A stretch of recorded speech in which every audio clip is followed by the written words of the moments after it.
Olá, meus alunos do 7º ano. Então, a gente vem para mais um vídeo agora explicativo sobre o conjunto dos números racionais.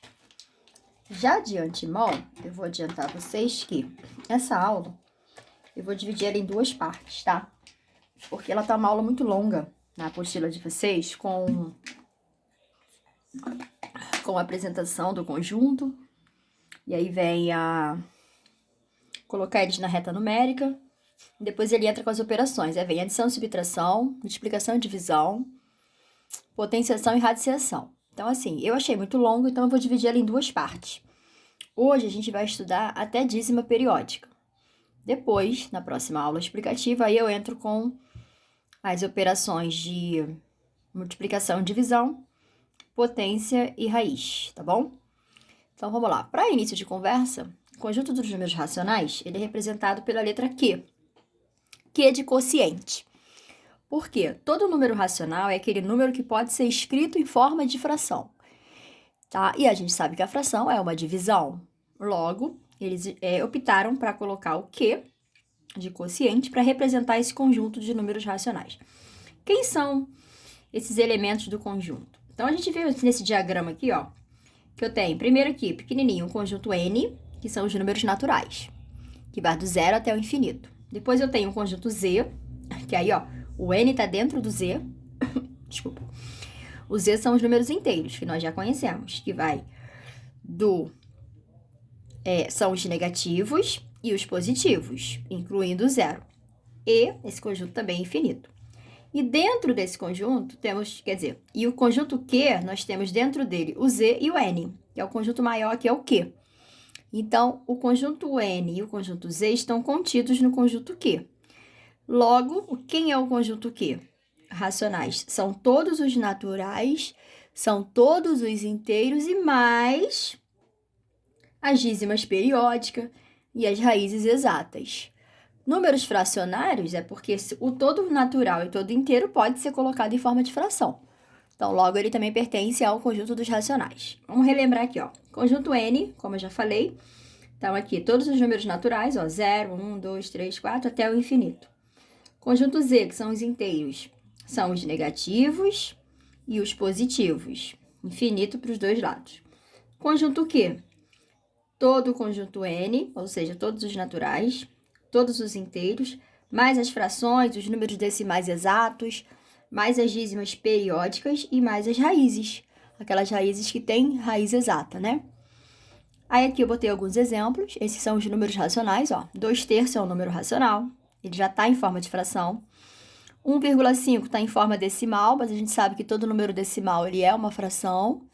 No caso aqui é 15/10, né? Dividido vai dar 1,5. O número menos 0,8, ó, é o número negativo, decimal exato. Raiz de 9, qual é a raiz quadrada de 9? É 3, então é um número natural, logo ele é um número racional. Mais 3 também é um número natural. 0 menos 1. Isso aqui são exemplos de números que pertencem ao conjunto Q. Como eu represento esses números na reta? A gente aprendeu a fazer a reta numérica com o zero no meio, né? Vou até colocar ele aqui, isso aqui não vai mudar. Onde a gente tem a origem. Do zero para a direita são os números positivos, da esquerda os negativos. Isso a gente fez com números inteiros. Agora, a gente também vai incluir os racionais dentro da reta. Aí, eu vou usar o mesmo raciocínio que eu fazia reta numérica. A gente tem um espaço, né, de uma unidade para outra. E aí, se fosse reta só com os inteiros, seria 1, 2, 3, 4. Aqui seria menos 1, menos 2, menos 3, por aí vai. Aí, eu quero colocar esses números aqui na reta. 0,2. 0,2 é um número que está entre 0 e 1, certo? Mas ele está mais perto do zero. Então, eu poderia aqui, ó, pegar minha reta numérica e botar aqui o 0,2. É um número que está bem pertinho do zero. Menos 1,3. Aí eu vou pensar, menos 1,3 ele é um número negativo, então ele está à esquerda. Agora, será que ele é maior ou menor que menos 1? Ele está mais perto do zero ou mais distante do zero? Menos 1,3. Ele está mais distante, né? O menos 1 estaria mais perto. Então, menos 1,3 ele vai ficar entre o menos 1 e o menos 2. Aqui seria o menos 1, aqui seria o menos 2, ó. Pode até colocar, para vocês não confundirem. Deixa eu pegar uma caneta de outra cor. E aí, o menos 0, menos 1,3, a gente pode colocar ele aqui, ó. Um pouquinho mais próximo do 1, tá? Vou botar aqui em cima, só pra gente não ficar muito embolado. Então, eu coloquei aqui menos 1,3. Agora, 2/3. Agora vem fração. Aí você vai perguntar, poxa, como é que eu vou colocar a fração aqui se eu não sei a posição dela? A gente aprendeu na aula passada que toda fração, ela é um número decimal. E aí, para eu descobrir quanto dá isso, eu só fazia a divisão, ó. Deixa eu fazer aqui de caneta. 2 dividido para 3, ó. Não dá para dividir, né? Boto 0, uma vírgula aqui. 6 vezes 3, 18, sobra 2, desce o 0. Coloca mais um 0. Aí, 6 vezes 3, 18, sobra 2 de novo. Bota um 0 aqui. Repara que a gente vai ficar fazendo isso infinitamente. Logo, isso aqui é mais conhecido como dízima periódica. Então, o 2,3, 2/3, aliás, ele nada mais, nada menos que 0,666 dízima periódica. Quando a gente estiver lá na dízima, eu vou explicar melhor o que é uma dízima periódica. A gente sabe que ela é uma divisão infinita. Então, esse número 0,6666 ficaria entre 0 e 1. Aqui a gente já tem o 0,2. Então, eu poderia botar ele aqui, ó. Vou botar em cima. Mas aí eu boto o quê, professora? O resultado ou a fração? A fração. O resultado serviu só para saber onde esse número vai se encaixar. Então, eu dividi 2 para 3, achei isso aqui. 0,666 vai ficar depois de 0,2. Então, eu botei ele aqui, ó. 4/5. Aí, eu vou pegar 4 e dividir para 5. Não dá para dividir, boto um 0, 0 é uma vírgula. 8 vezes 5, 40. Aqui deu um decimal exato. Decimal exato é quando ele não é infinito. Ele para no resto zero. 0,8 vai ficar onde? Vai ficar entre o 0, quer dizer, entre o 0 e o 1. Aqui a gente já tem 0,2, 0,6. Vamos botar mais ou menos aqui, ó, 0,8. Que no caso eu vou botar a fração. 4/5. Raiz quadrada de 25. Vai dar 5, né? 5 tá bem distante. Aqui seria o 0. Aqui seria o 1, né? Porque tá dando, ó, 0,2, 0,6, 0,8, 1. Aí, ó, 2, 3, 4. Vamos botar ele mais ou menos aqui? Aí, eu boto raiz de 25. E 1/3. 1 dividido para 3. Agora é 1 dividido para 3, não é 1,3 igual foi aqui. Vou dividir 1 para 3. 0. 3 vezes 3, 9, sobra 1. 3 vezes 3, 9, sobra 1. Outra dízima.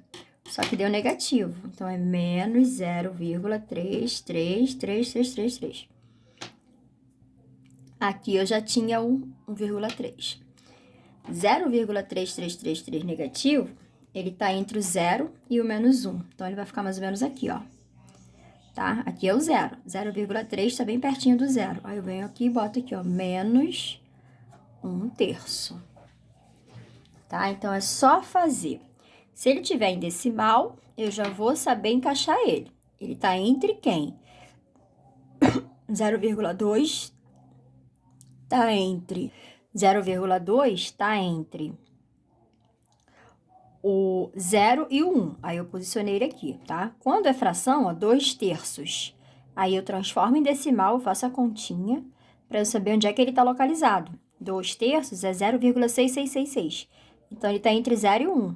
Aí eu coloquei ele aqui, depois do 1,2. Tá beleza? Vamos para a próxima? Aí vem as operações. Mas antes das operações, deixa eu ir para dízima. Fica melhor. Acho que a gente já tá falando de dízima, né? A gente já emenda aqui. Dízima periódica, como a gente acabou de fazer, gente, é uma divisão infinita. Então, se eu pegar aqui e dividir 1 para 3, a gente até fez essa conta ali, vou fazer de novo. Ó, não dá para dividir, bota um 0, 0 uma vírgula no quociente, 3 vezes 3, 9, sobra 1. Coloca o 0, 3 vezes 3, 9, sobra 1, coloca o 0. E aí a gente vai percebendo que isso não vai ter fim. Logo, é uma dízima periódica. Periódica vem de período, ou seja, é o período que está se repetindo. Nesse caso aqui, o meu período é o 3, que é o número que vai ficar sendo repetido infinitamente. Então, ó, aqui deu 0,33333. Período é o 3, tá? E como é que eu posso representar uma dízima? Ela pode ser representada assim também, ó. A a gente coloca um tracinho em cima do período, que aí indica que aqui é uma dízima. Eu não preciso ficar fazendo 3, 3, 3, 3 reticência. Essas são as duas formas de representar. As duas estão corretas. Se você quiser representar assim, são 3 pontinhos só, tá, gente? Eu fiz 4. Se você quiser representar assim, com os números, repete ele pelo menos 3 vezes, né? E bota a reticência. Ou você faz isso aqui, ó. Você bota um traço em cima do período. 2 nonos.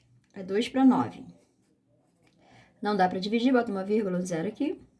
2 vezes 9, 18, sobra 2, acrescenta um zero. 2 vezes 9, 18, sobra 2. Deu para ver também que já é uma dízima. Aí, então, ó, 0,22222, que é a mesma coisa que 0,2 e um traço em cima do período. 11 para 99. Não dá para dividir, né? Bota um zero e uma vírgula. Aqui vai dar 1. 99 para 1 dá 100. Para 110, então vai dar 99. O que eu falei? Tudo errado aqui, gente. Confundi tudo. 99 para 100 dá 1. Então, para 110 vai dar 11. Falei o contrário. Aí, 11 divide 99? Não. Bota um zero, aí vai dar 1 de novo. Aí vai dar 11 de novo. Acrescenta um zero, ou seja, dízima periódica. Onde eu tenho 0,11111 ou 0,1 e um traço aqui em cima, para representar. Isso aqui é só uma abreviação, a gente fala que é a abreviação da dízima periódica, tá bom? Então, lembrando, dízima é o número que foi dizimado, dividido. Essa divisão deu uma divisão infinita, periódica, porque ele existe um período que está se repetindo. Tem a dízima não periódica, que a gente posso até fazer um exemplo aqui rapidinho, que eu esqueci de fazer para vocês. Vamos supor, isso aqui é uma dízima não periódica, ó. 0,3333, aí 1, 2, infinito. Ó. Ou seja, não tem um período se repetindo. Então, aqui repetiu 3, mas depois não repetiu mais. Ou seja, essa conta é infinita, mas não tem uma repetição de períodos. Poderia colocar assim também, ó. Vendo? Ela é uma conta infinita, mas não tem um período se repetindo. Então, isso aqui são dízimas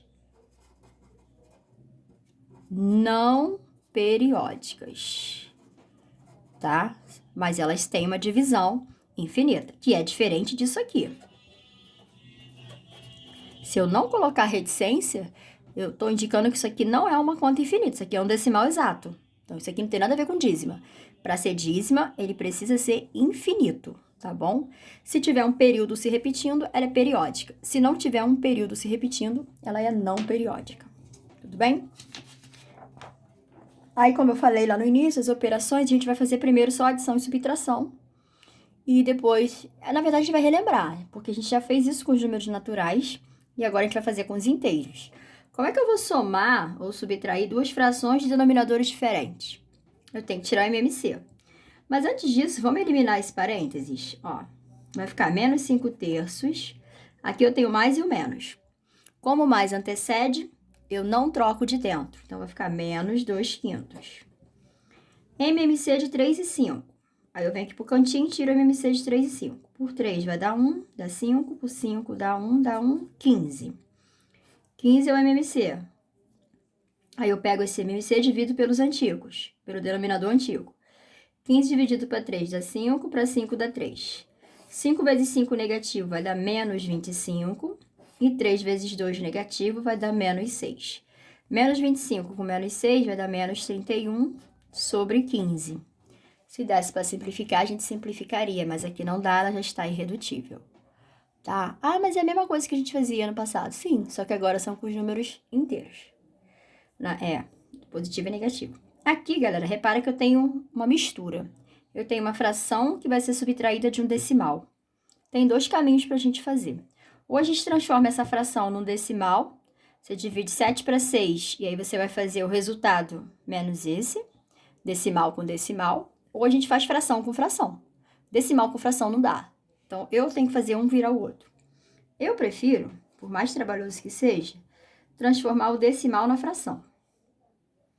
Então, aqui vai ficar menos, já estou trabalhando o sinal, ó, menos fora, não troco de dentro, troco de dentro. 0,4 é a mesma coisa que 4 sobre 10. Aí, eu vou fazer o MMC de 6 e 10. Por 2 dá 3, dá 5. Por 3 dá 1, dá 5. Por 5 dá 1, dá 1. 2 vezes 3, 6. 6 vezes 5, 30. Esse é o MMC de 6 e 10. Aí, eu vou pegar aqui, vou botar aqui o 30, ó. Vou dividir para 6 e dividir para 10. 30 dividido para 6 dá 5, para 10 dá 3. 5 vezes 7 negativo vai dar menos 35. 3 vezes 4 vai dar 12. 35 com 12 vai dar menos 47 sobre 30. Já está irredutível, parou aqui. Foi? Então, ó, o decimal virou fração. Mas se eu quiser fazer do outro jeito, vou fazer um ou aqui. Eu vou dividir 7 para 6 primeiro. Deixa eu fazer aqui. 7 dividido para 6 é que às vezes a gente demora a fazer continha, aí é mais fácil se transformar em fração. Sobra 1, não dá para dividir, bota uma vírgula, um 0. 1 vezes 6, 6, sobra 4. 4 não dá para dividir para 6, acrescento um 0. 6 vezes 6, 36, sobra 4. Vai dar uma dízima aqui, ó. Então, ficaria isso aqui menos isso. Ia dar um resultado decimal. Você poderia fazer isso aqui, ó. Menos. Menos com menos, né? Soma dá menos. Aí, você vem aqui e soma 1,166 mais 0,4. Fazendo aqui na calculadora, tá? Aí, vai dar menos 1,56666. E se eu dividir 47 para 30, deu o mesmo resultado. Aqui, ó. Aqui eu fiz a conta fazendo os dois virar decimal, aí deu isso. Aqui eu tinha feito a conta em fração, mas se eu pegar aqui, ó, eu pegar 47 e dividir para 30, deu exatamente a mesma coisa que aqui. Então, vocês têm uma escolha a fazer. Aqui eu tenho duas frações, então não tem jeito, vou por fração. Vamos eliminar o parênteses, menos fora, troco de dentro. MMC de 6 e 8, por 2 dá 3, dá 4. Por 2, repete o 3, dá 2. Por 2, repete o 3, dá 1. Por 3, dá 1, dá 1. 2 vezes 2, 4. 4 vezes 2, 8. 8 vezes 3, 24. 24 é o novo MMC, que é o novo denominador. Divide os antigos, 24 para 6 dá 4. 24 para 8 dá 3. 4 vezes 1 dá menos 4, que aqui é negativo. 3 vezes 5, 15. Um positivo com negativo, ó, devo 4, tenho 15. Então, eu vou pagar os 4 e ainda vou ficar com 11. E aí, meus amores, está irredutível também. Não deu pra simplificar. Deixa eu passar o exercício aqui, que eu acabei esquecendo. Vamos lá para a apostila rapidinho. Número 1. Vou passar aqui, ó. Exercício. Vamos lá, aqui, ó. O exercício vai ser da 113 e 114, número 1, 2, 3, 4 e 6. Eu vou deixar para passar o restante naquela aula que eu falei que eu vou semana que vem. Como eu dividi esse conteúdo em 2 aulas, o restante do exercício eu passo na próxima, tá? Até porque o número 1 é bem extenso, o número 2 também. É até a letra... Eita, ferro. Até a letra U, o número 2. E o número 1 até a letra K. Belezinha? Então, vocês vão fazer esse aí. O vídeo de correção dessa matéria vai ser bem grande, porque tem muita coisa para corrigir. Tá bom, gente? Fiquem com Deus. Até a próxima aula.